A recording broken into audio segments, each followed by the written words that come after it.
দুর্গাপূজা উপলক্ষে বাংলাদেশ থেকে ভারতে ইলিশ রপ্তানি শুরু হয়েছে। তবে অনুমোদিত রপ্তানি কোটা এবং আসল রপ্তানির পরিমাণের মধ্যে থাকছে বড় ফারাক।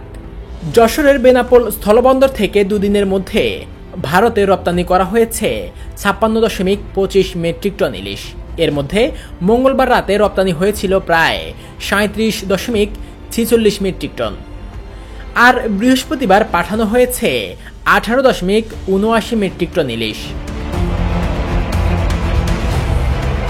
মোট 1200 মেট্রিক টন ইলিশ রপ্তানির জন্য, কিন্তু আসল সরবরাহ সীমিত হওয়ায় এখন পর্যন্ত বিপুল ফারাক রয়েছে অনুমোদিত ও বাস্তব রপ্তানির মধ্যে।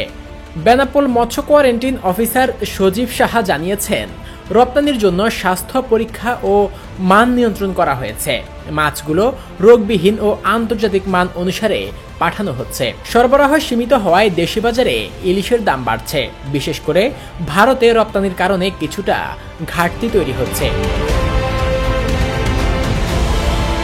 অনুমোদনকৃত কোটা পুরোপুরি রপ্তানি করা না হলে রপ্তানিকারকদের জন্য ক্ষতি ও বাজার ব্যবস্থাপনাতে সমস্যা হতে পারে। পাশাপাশি খুচরা ও পাইকারি বাজারে দাম পার্থক্য থাকায় ভোক্তা হিসেবে সাধারণ মানুষ দুর্ভোগ সহ্য করছেন।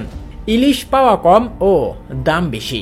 বাংলাদেশ সরকার চায় দুর্গাপূজার আগেই রপ্তানির অনুমোদিত পরিমাণ শেষ হতে পারে, তবে এখনো নিশ্চিত নয় কোটা পুরোপুরি রপ্তানি হবে কিনা। আগামী অক্টোবরের 5 তারিখের মধ্যে রপ্তানি শেষ করার নির্দেশ দেওয়া হয়েছে। পরবর্তী সময় দেখার বিষয়, বাজারে ইলিশের দাম কি নিয়ন্ত্রণে থাকবে, রপ্তানিতে অংশগ্রহণকারী প্রতিষ্ঠানগুলো কি সক্ষম হবে সমস্ত কোটা পূরণ করতে, এবং সাধারণ মানুষের ক্রয় ক্ষমতা ও মাছের সরবরাহ কি সুষম হবে।